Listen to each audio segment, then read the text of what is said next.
Good afternoon and welcome. We'll be starting within the next 5 minutes. Thank you.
Good afternoon. On behalf of Right Selection, a very warm welcome to each and every one of you here who've joined us today.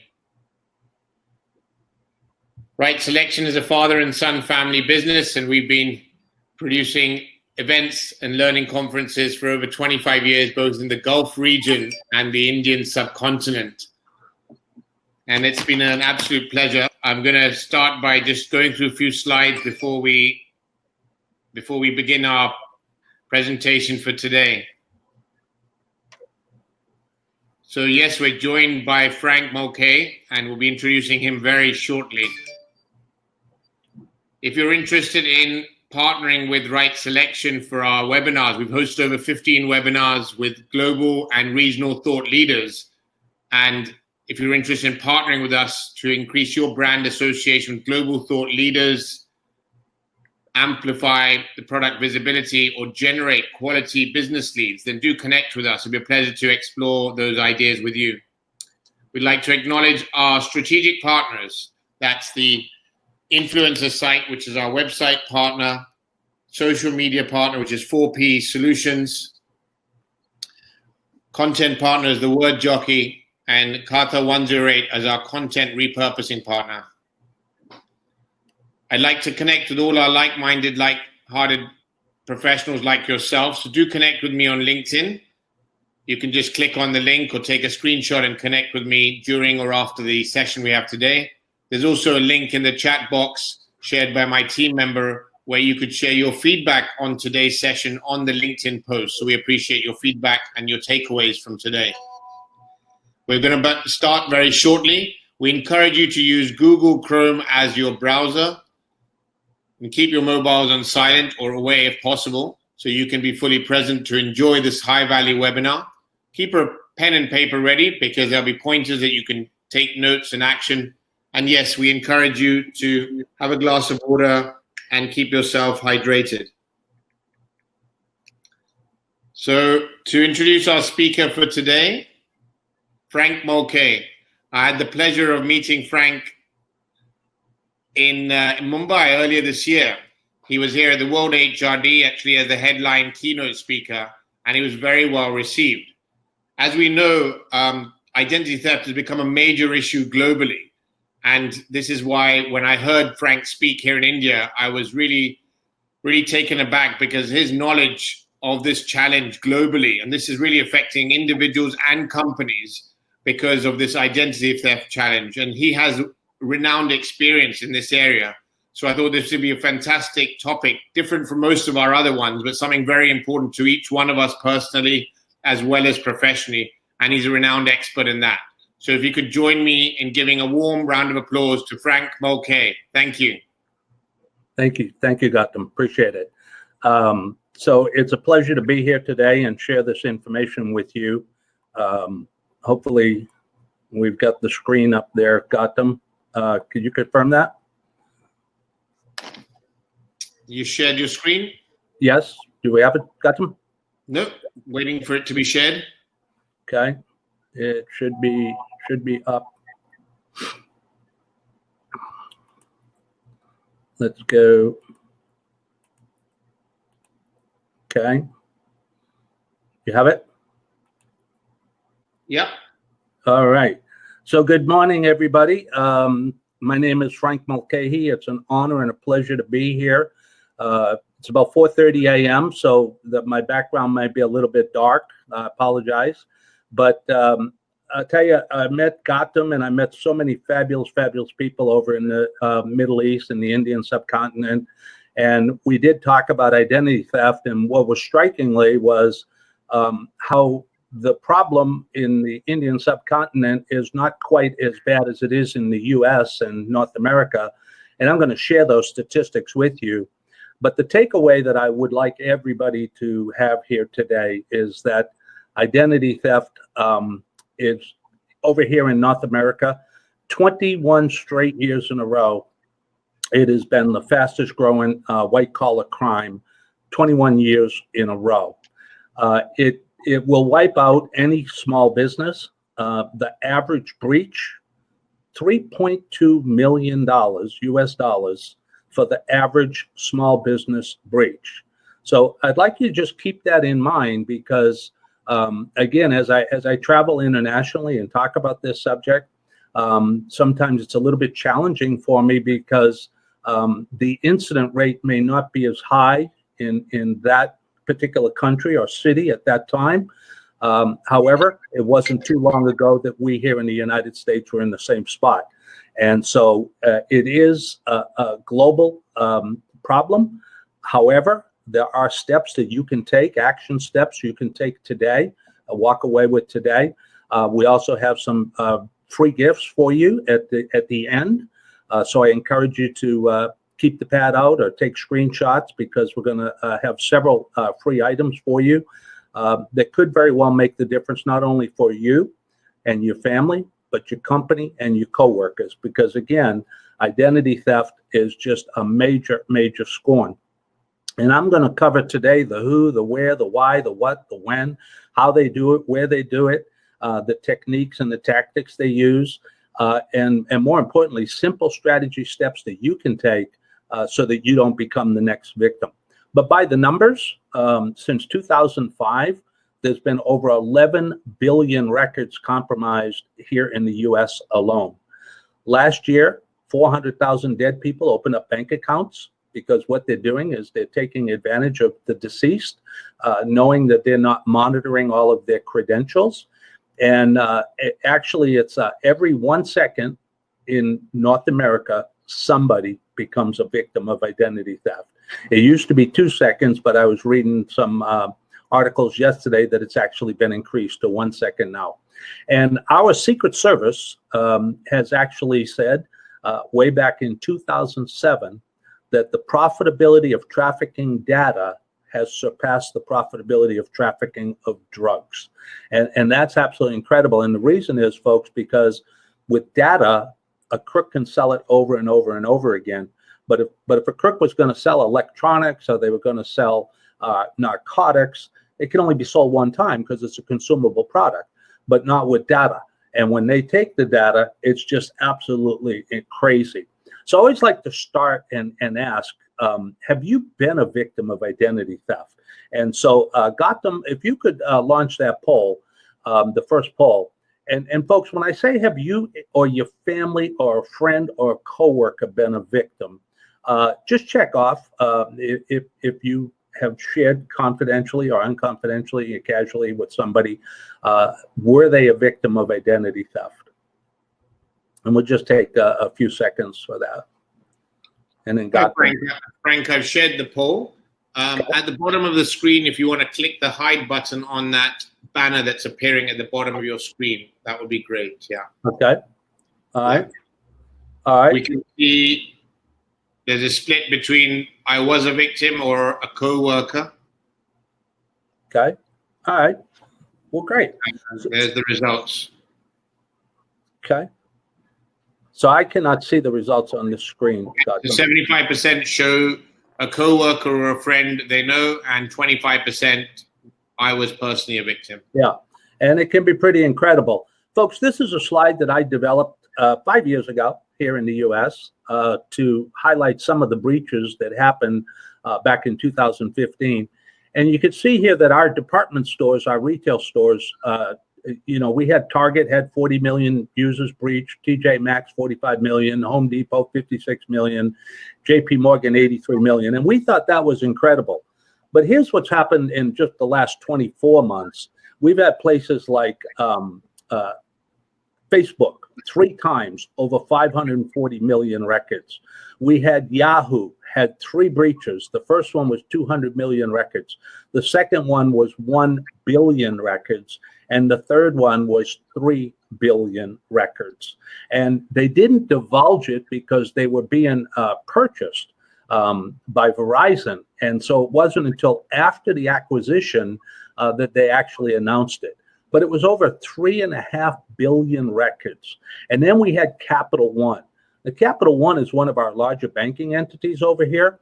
And this one lady here on the right-hand side of my screen, you can see her here. Her name is Paige Thompson. She was indicted for the Capital One breach. Now, let me share with you how this happened, because it's kind of crazy that this one person, Paige Thompson, she used to work for Amazon Web Services, which controls the cloud. And while she was working for them, she got very familiar with the infrastructure of a lot of the clients that Amazon S3 had.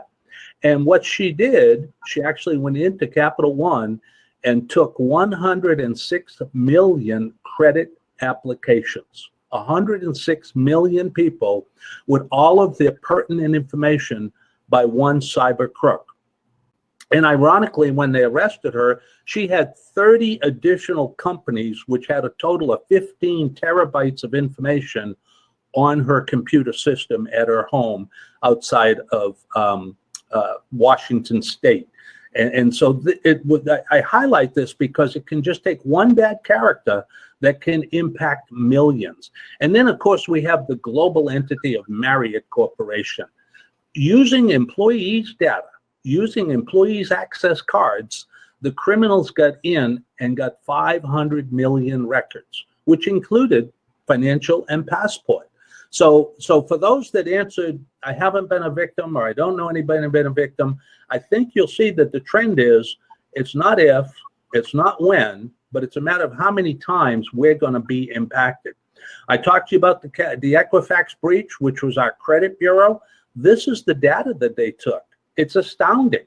On 148 million American profiles with an additional 35 million Canadian and UK profiles, they actually lost social security numbers, date of birth, last 3 employers, last 3 residential addresses, mortgages, liens, and all of the data, all of the pertinent information in what I call your digital DNA compromised. Now, this is a staggering statistic. This is the data records lost or stolen by country. And if we stop and look at this, you can see that the United States recorded 6.2 billion records were compromised. France was only 100 million in all of France. And so when we stop and we look at this and we compare it, the UK lost 140 million records. Australia lost 50 million records. Canada, 91 million. Of course, South Korea, they lost 229 million. But I think you can see that we in the United States have the dubious distinction of having 62% of all worldwide data breaches happen to an American citizen or an American corporation.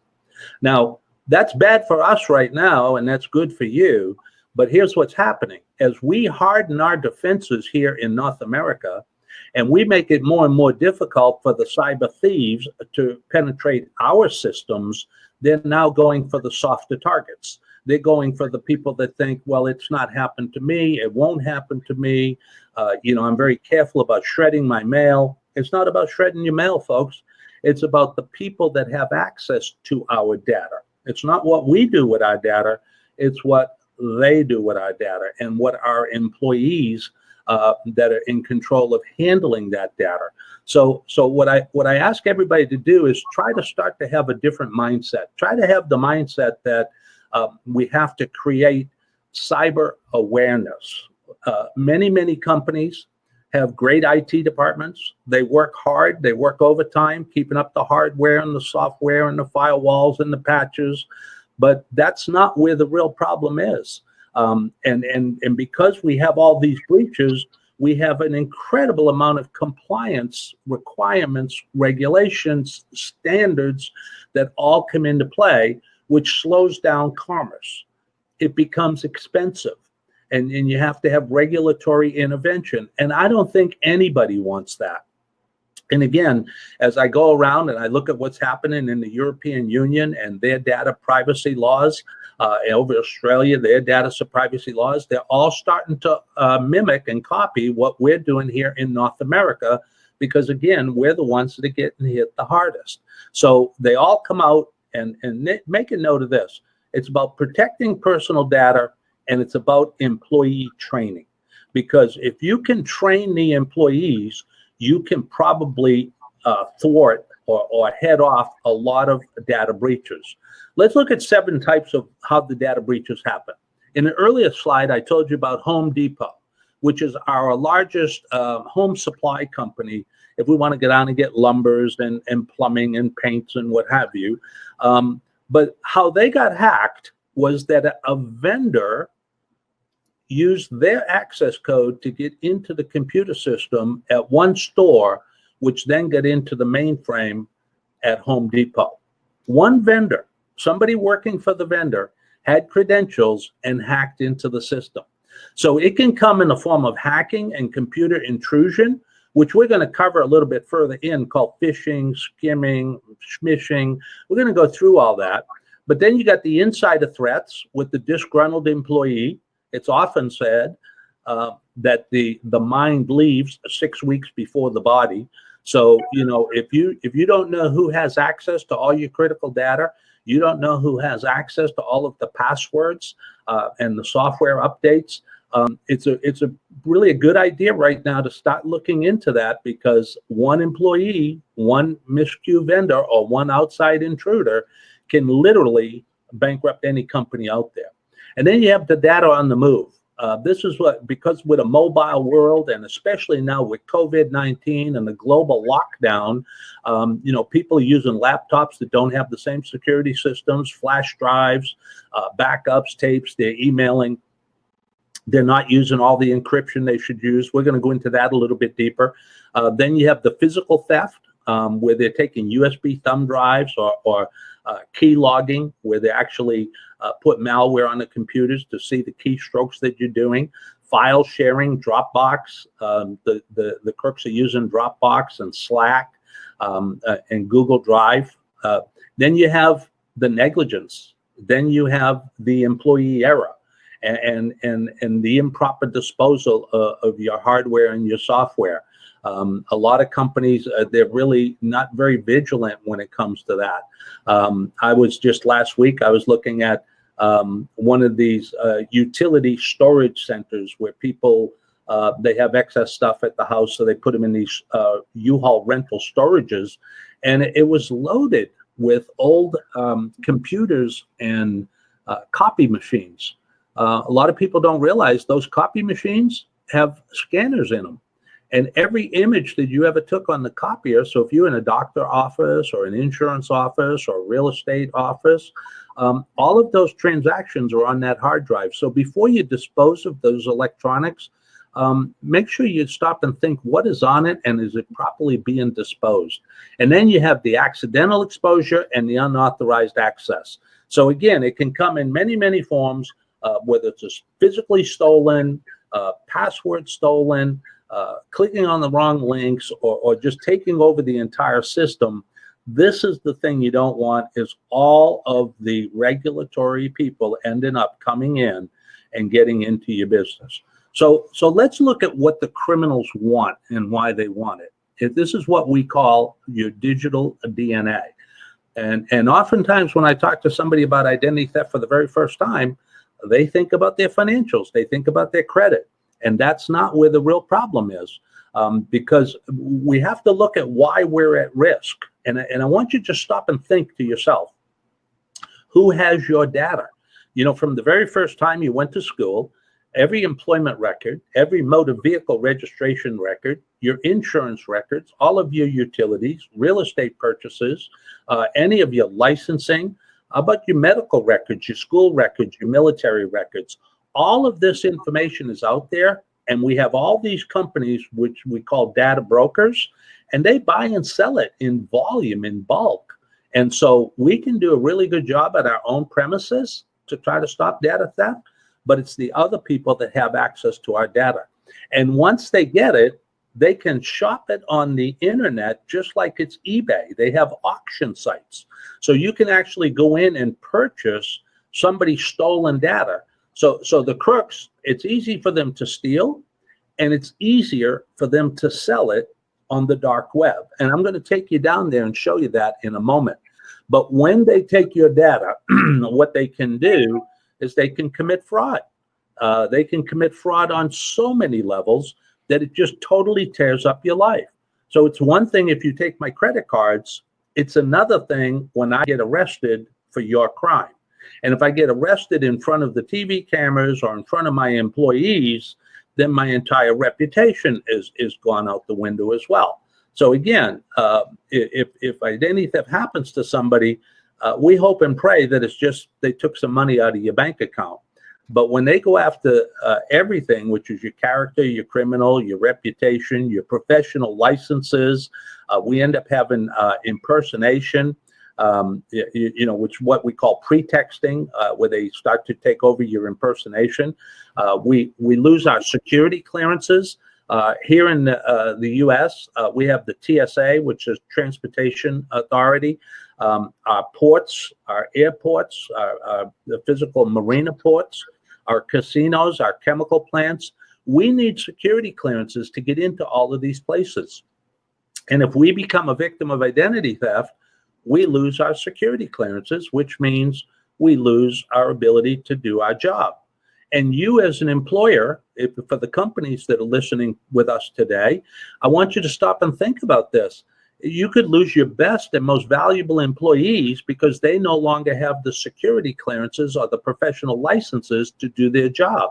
And so again, it's this chain reaction, what happens when we allow identity theft to penetrate into our corporations.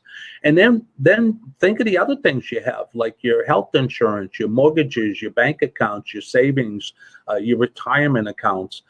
These are all prime targets. And again, as we're hardening it up here in the United States, they're starting to do perpetration around the rest of the globe. And then you have your medical records. Now, I'm not sure how your medical records run in all the countries with the people that are on this call, but I will tell you that here in the US, we have what's called the Electronic Medical Records Act. And that simply means that I can go from anywhere in the US and all of my records can follow me electronically. And that's good because I want them to get my blood type. I want them to get my underlying medical conditions. But what happens, folks, if somebody else uses my identity to use my medical insurance to go in and get treatment, they alter my records. And if my records are altered and I have to go in and get treatment, I theoretically could get the wrong treatment and it could be catastrophic.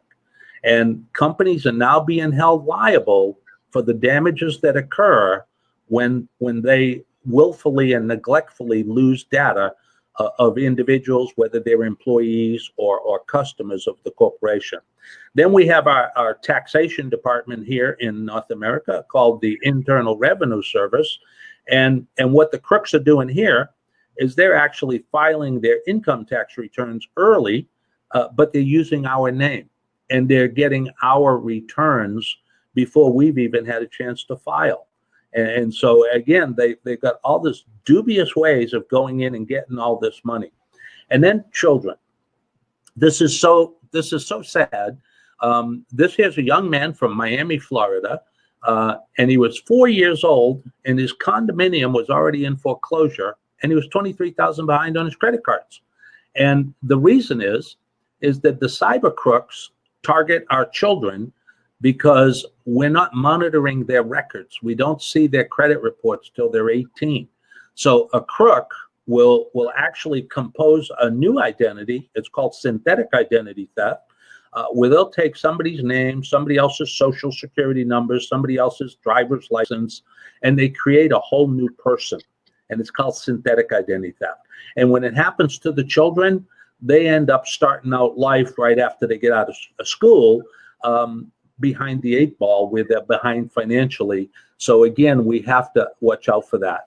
Gautam, if you could launch poll number 2, what I'd like, folks, if you could share with me, have you or a team member ever received or opened some sort of a fishy email, some sort of an email scam where they were trying to get your data? And if you could click whether you opened an email and you clicked on it and realized later you shouldn't, maybe a coworker did, or you received it, but it looked too good to be true and you just didn't open it. If you'd share that with me, I'd appreciate it. And we'll give them a couple seconds here. Got them on that. Okay.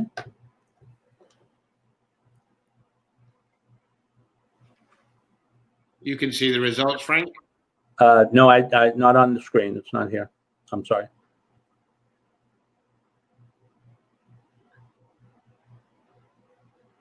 All right.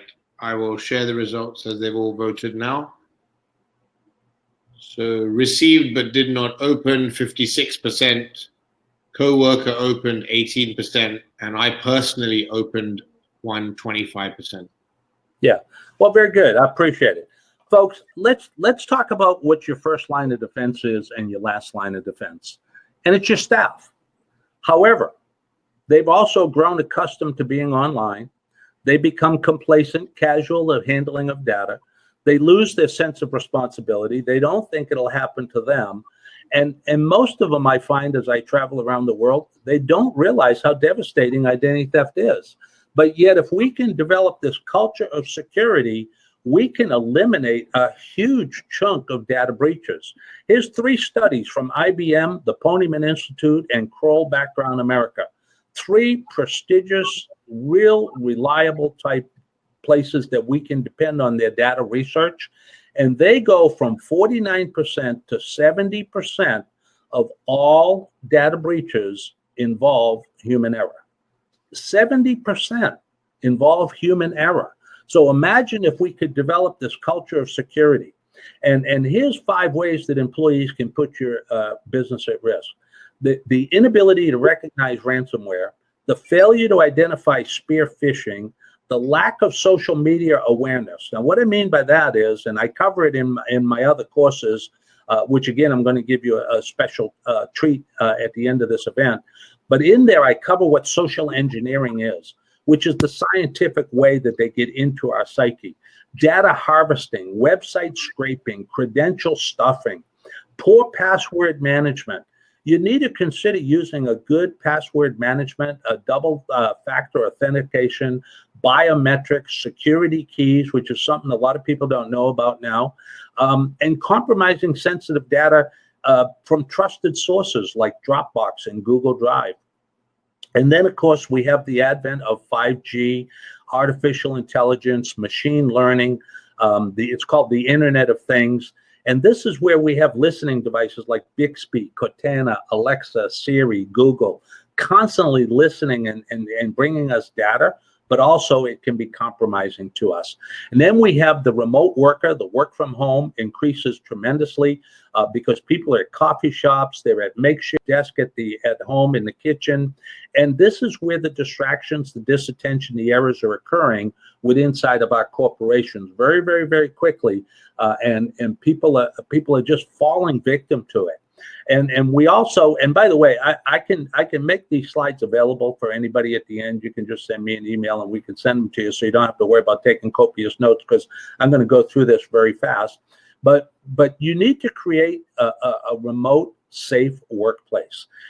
For those of you that have workers that are in a remote situation and probably going to stay that way, that's what we're finding over here on the North and South American continents.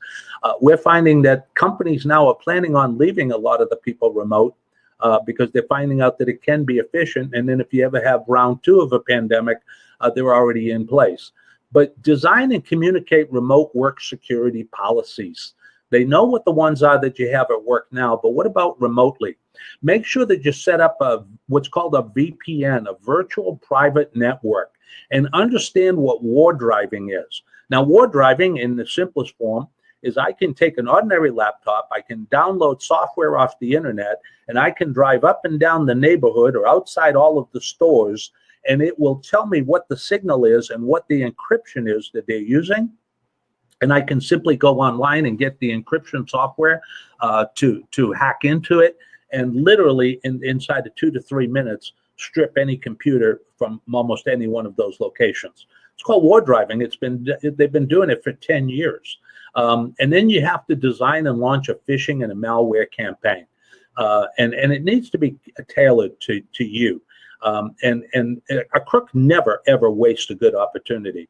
When they see something like COVID or storms or holidays, the thieves are very creative about coming out with new phishing campaigns. And again, make sure that everything is encrypted. Hacking, it can happen anyone, anytime. And again, the reason it does is that the crooks actually have cyber conferences where they go and they learn their skills. They can go to DEF CON, ShmooCon, TourCon, but just like everybody else, because of COVID, they can also go online.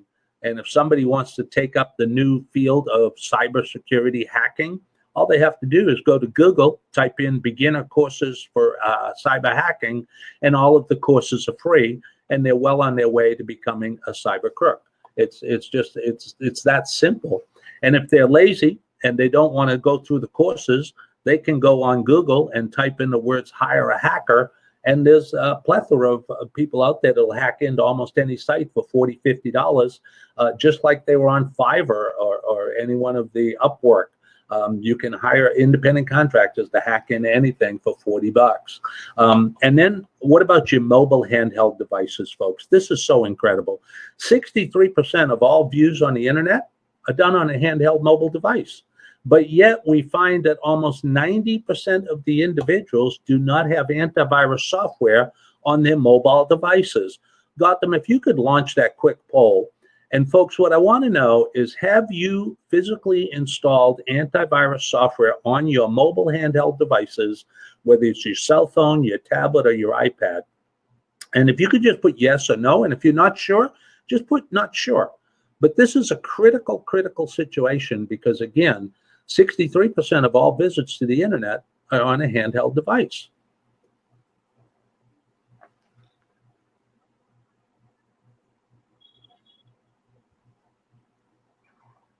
How are we looking on that one, Gautam?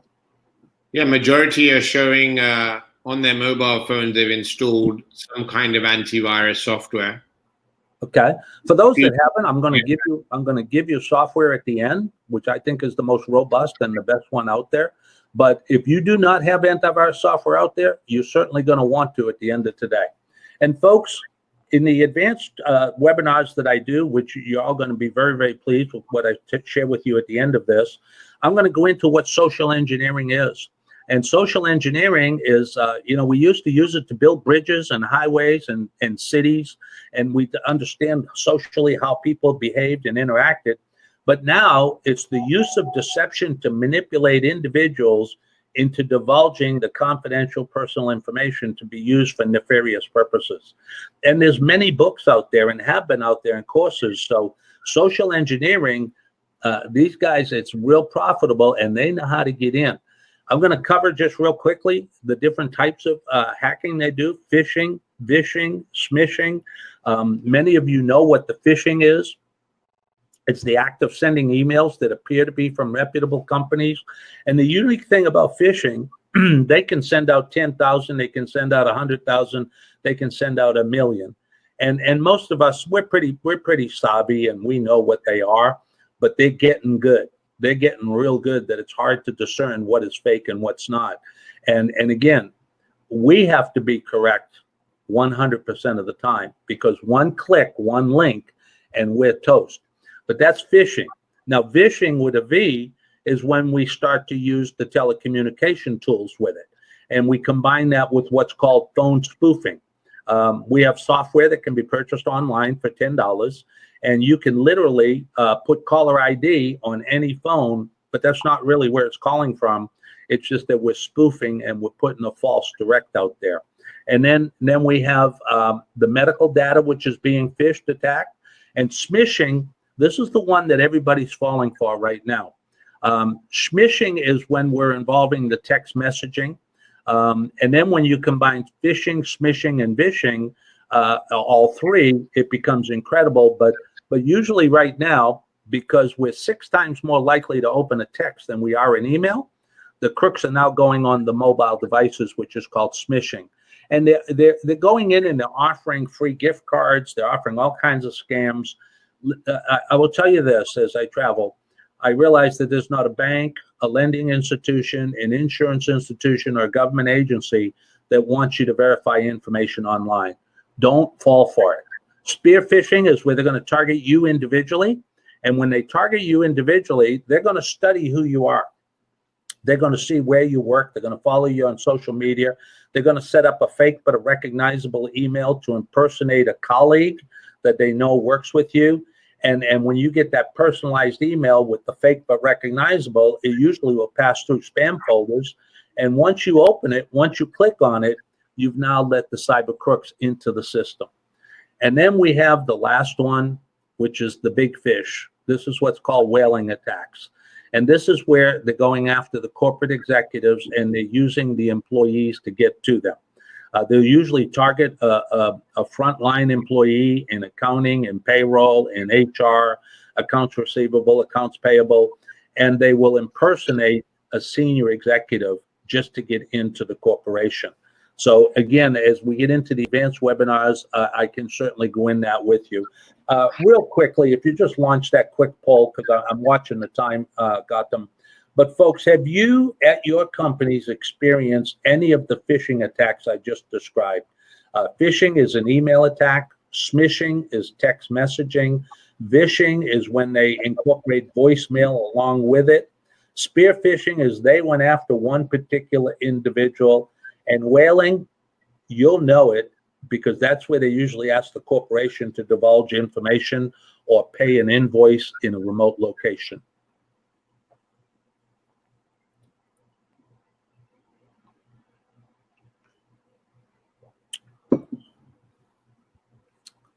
And again, I cannot see the screen. Got them. I apologize. Yep, I see majority of people have submitted their results. So I'll just publish that so that everyone else can see that. So phishing by email, 70%, by text, 10%, and then spear phishing, individual target, 10%, whaling executive department head, 10%. Yep. Majority is by email. Just hold on, folks, because it's going to get a whole lot worse. And then we have what's called fast identity online. Get ready for it, folks, because 80% of passwords are the root causes of data breaches. 90% of the people have, most people have 90 or more accounts they need passwords to get in. And they're constantly reusing the same passwords. So I encourage you to use a good password management system. Use dual authentication. If available, try to use facial recognition, your irises, maybe fingerprints, biometrics, and then security keys. They're coming a long way. The problem with a security key, it's like a little thumb drive. And once you plug it into your laptop or your desktop, all of your security clearances are on that one key, all the passwords. But the problem is if you lose that key, you're sunk because now you can't get into any of your accounts. So this still needs a little bit of refresher work, but it's coming very quickly. And ransomware, as I start to wind down here so I can leave time for a Q&A, ransomware, folks, is once they get access into your computer system, they literally can shut down. It started here in the U.S. 3 years ago with Presbyterian Hospital in Hollywood, California. They closed down a 400-bed hospital unit. They had no ability to do payroll, scheduling, surgical procedures, literally shut down. And the cyber crooks wanted Bitcoin. They wanted them to send 3.2 million. Eventually, they ended up settling for about 65,000. The Federal Bureau of Investigation told them, don't do it. They did it, and then they came back again 2 weeks later and again 2 weeks after that. But they opened Pandora's box. And what happens now is when they come in, they can literally take over an entire city. The city of Baltimore, Maryland, back here in the U.S., over $18 million it cost them in the cyber attack to get their security key to get back in. And what the crooks then found out is that we can sell this, so they started selling it online, and more people started. They actually hit 23 different counties in the state of Texas at one time. And they estimate it's a $20 billion business right now, and 55% of small businesses will end up paying to get their computer system back. So it's going to keep happening. And here's the best line of defense. How vulnerable is your organization to phishing attacks? Now, we just did some of the polls, and we know that people are hacking, but where does your corporation sit? And so it's a really good idea to have somehow access your organization's susceptibility.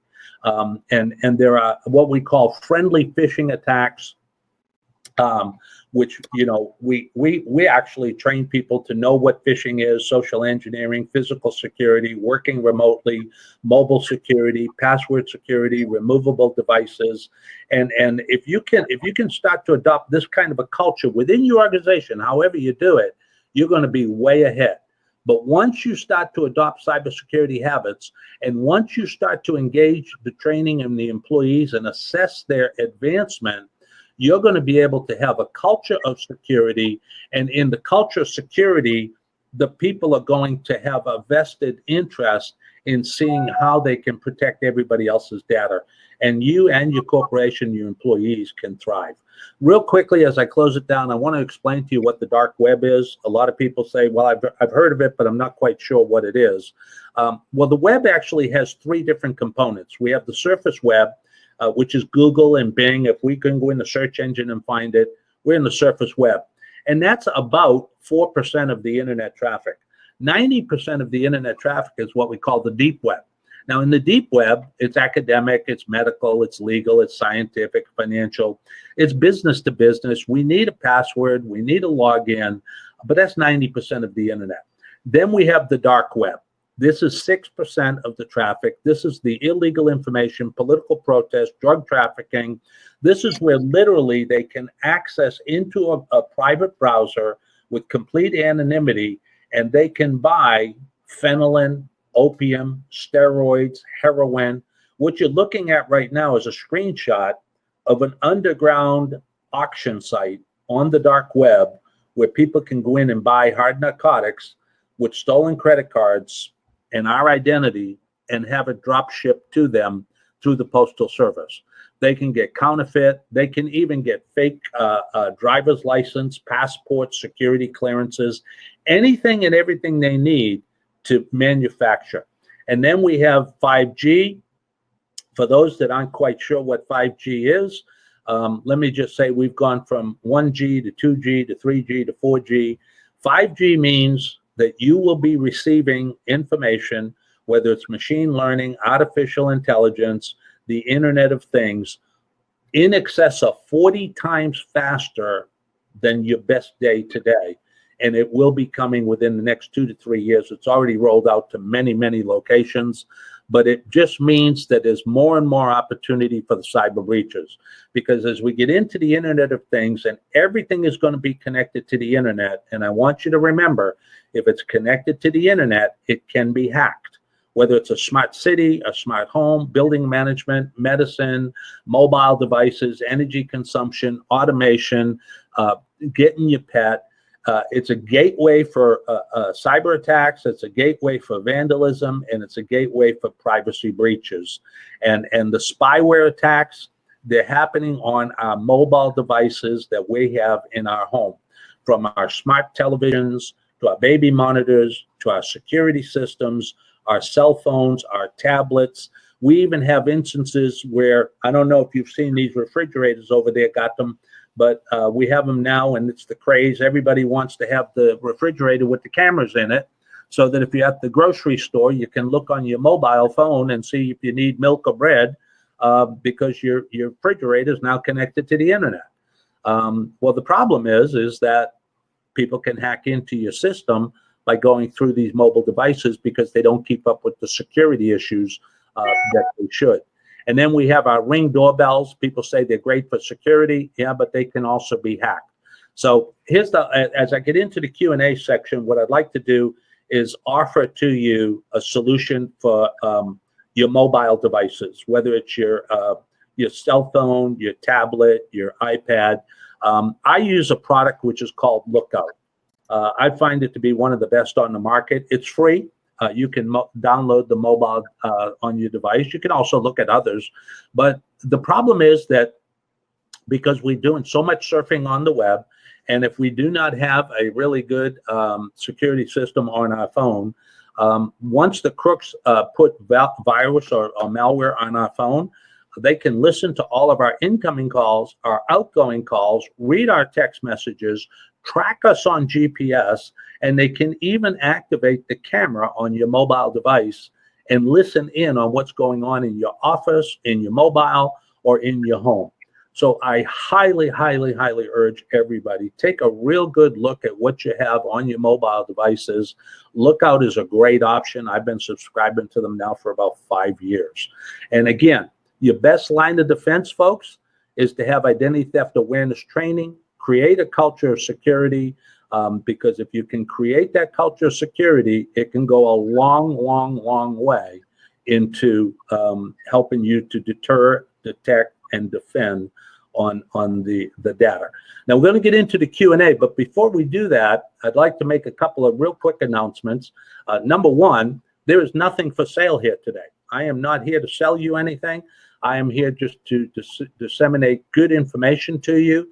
Hopefully we'll meet again because I'm going to give you several offers here where you can get a deeper dive into the subject matter we're talking about.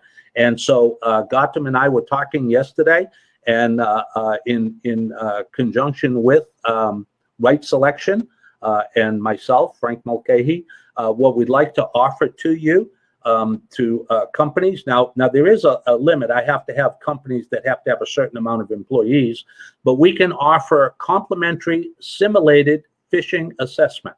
So we can actually design and launch simulated attacks with your permission through your email system so that you can assess where you're at with cybersecurity with your employees. That could be a incredible benefit. Number two, we'd like to give you free registration for my newsletters, which they're going to be coming out in the middle of July. But it's going to be a monthly newsletter, and it's going to give what's happening in cybersecurity and where the latest breaches are and how you can protect you and your family and your business. And again, that's a free registration. There's no cost for it. Number three, I want to give you access to my YouTube channel. I'm loading out many new videos out there all the time where I get into war driving, I get into the mobile devices, I get into juice jacking. Have you ever been in a situation where you used a temporary stand to charge your cell phone at the airport or at the terminal? Don't do that anymore, folks, because what the cyber crooks are doing is they're putting malware in those charging stations. So you think you're getting free juice, but they're getting free data. So these are the things that are going to be on the YouTube channel. It's out there now. You just go to youtube.com/Frank Mulcahy. But I'm also going to give you 2 months to my monthly ID theft webinar training. So you get a deeper dive like we did here today. Absolutely no cost. This is courtesy of myself and Agatham and Right Selection. And then, of course, I'd also like to give you, if you'd like, a copy of my book, The One Thing That Changed Everything. And again, if you would like to take advantage of any or all of the above things, just send me an email with your information.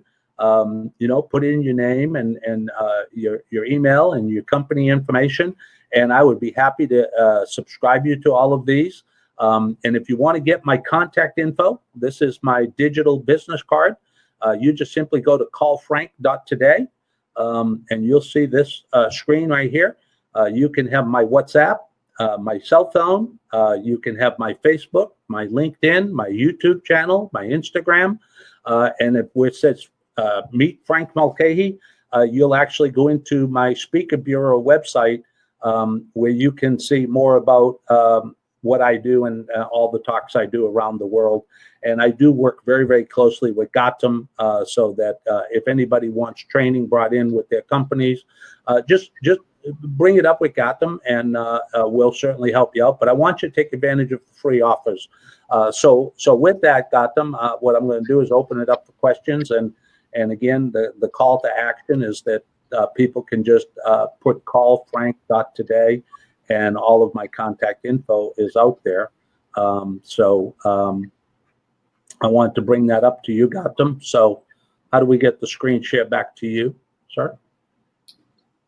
Yep, if you just cancel your screen share, or open up for us to have a full screen of our video. You should have it. There it is. You should have it.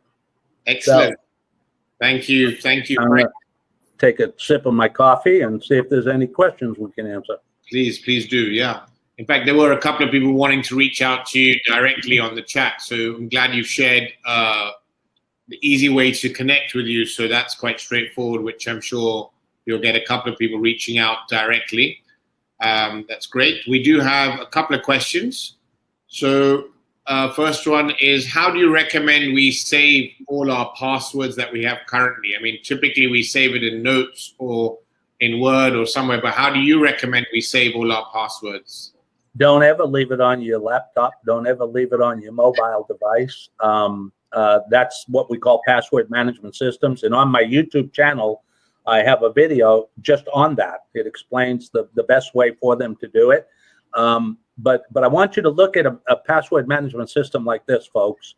You have a vault. You have the safe with the combination, right? And once you go into the safe, you then put an encrypted military-grade password to all of your financial accounts, into your utility accounts, into your Netflix account.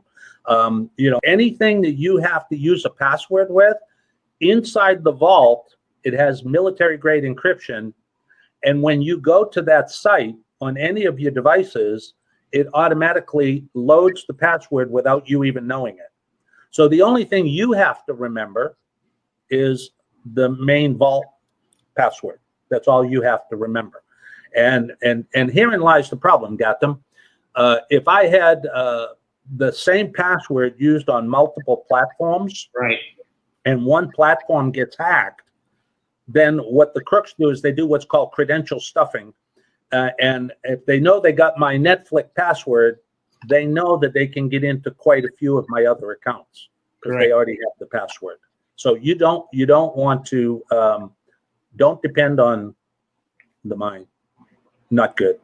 And too many people, they actually put a file on their phone called password or in their computers. Not good. Not good. Fair enough. We have 3 other questions. I think we have time for that. So one is, how do you rate something called LastPass? Have you heard of LastPass? It's a good one. It's a good one. That's one of the password management systems we were just talking about. What I would ask you to do is look at several of them because the fees, there are fees for them, and look at their credibility. And another thing, don't ever load any apps unless you're going to the iPhone store, the Apple store, or you're going into Google, the Play Store. Do not go to these smaller app companies because too often we're downloading vicious apps. So if you're going in and looking for a good password management system, do some research, find out who the best trade publication is within your country. Like we use ZDNet here in the States, usually a very, very trusted chronicle. But make sure that you check it out. But LastPass is a good one. Great. Then we have, is installing Truecaller safe? Is the what? Truecaller safe. Are you familiar with Truecaller? No, I'm not familiar with Truecaller. Okay, so Truecaller is a system whereby you actually know, I guess, the name of the person who's calling you because it allows. Oh, caller ID. But yeah, name and number, yeah. Yeah, you call it caller ID. We call it caller ID over here. Truecaller, don't trust it. Don't trust it. That's what I got back into, what I called spoofing, phone spoofing. So I want you to imagine, Gautam, you know that if I call, it's going to show up with my 222 number, right? Right. But I can take this software program. It costs $10 for a calling card, and I can send to a mobile or a desk, and I can put in the caller ID I want them to see. Wow. I can put in the president of any country. I can put in a state senator. I can put in the judicial system, the medical system, and they don't know it. But it gets worse. I can transpose my voice from male to female and female to male with artificial intelligence and machine learning. So you cannot trust caller ID or true calling. Cannot trust it. No. All right. And the final questions from our dear friend Sushil. Do you have any statistics on cyber crimes in India, as that will be more relevant to us here? India is not real good at publishing the crimes. It's kind of a lot of the countries on that side of the world are very, very secretive about the numbers. And here in the U.S., we're very, very transparent with it. So the numbers are not as readily available, but you can just go in and look at your favorite search engines and ask. I will tell you this: your government is not going to stop it. There's not a government in the world that's going to stop cybersecurity. It's not going to happen. It all goes back to us. We have to look out for ourselves. And the best thing I can tell anybody out there is become cyber aware. Understand, stay one step ahead of them. And you are not entitled to get the next winning lottery because somebody said so in an email. Okay, you weren't the lucky recipient of the Mega Millions, Powerball, Lotto, Irish Sweepstakes, Derby. It doesn't happen. If it's too good to be true, I tell you, pause before you click. pause and question before you click. Pick up the telly and call the entity and say, hey, or go into Google. Say, hey, I got Microsoft asked me this. Is it a scam? And because so many people report it got them, you'll find it in Google that it's probably a scam. Your suspicion is probably correct. Wow. These are great questions, but I don't want to sound like I don't trust anybody, but I trust you, but let's verify it. Understood. Great. Good timing, Frank. The hour's up already. Time flies, but it's been absolutely great to listen to you and your experience. And most importantly is we need to raise our awareness on cybersecurity, on security of our identities, take care of our passwords, because this is something of deep concern. And I think even more so than now in this virtual world we live in, it's become even more prominent. Yeah, because let me close if I might with that. Please, right there. You know, if somebody's working in the office facility now, we have that sense of security because we're within the enclosure. But once we get out in the makeshift and the kitchen table and the kids and the dogs and all of the distractions, we're not paying attention. And the crooks know this. They know this. And they also know, remember how I started this off? We're becoming very hardened over here in North America. We're making it more and more difficult for them to penetrate us. They're going to go after the softer targets. So stay ahead of it. You can deter, you can detect, and you can defend. And I hope that everybody will take us up and join us on some of the future webinars. Thank you, Frank, on behalf of Right Selection and all the participants. It's been an absolute pleasure having you on our webinar today. Thank you very much. My pleasure. I'm going to just wrap up with a few slides for our participants, but quickly, Great. For those of you who'd like to connect with me on LinkedIn, please do take a screenshot or click on the link, which is in the chat box. It'll be a pleasure to connect with you on LinkedIn and stay closely connected with anything in the space of learning and development. Just want to thank once again Influencer Sites, 4P Solutions, The Word Jockey, and Kata 108. If you're interested to partner with Right Selection, then do connect with us. We'd love to co-create and collaborate for our future events. And on behalf of Frank and myself, we thank you once again for being with us today. It's been an absolute pleasure and privilege, and we look forward to staying closely connected with each one of you. Stay safe, stay home, and keep your awareness at all levels when it comes to the security of your identity. Thank you very much, Frank.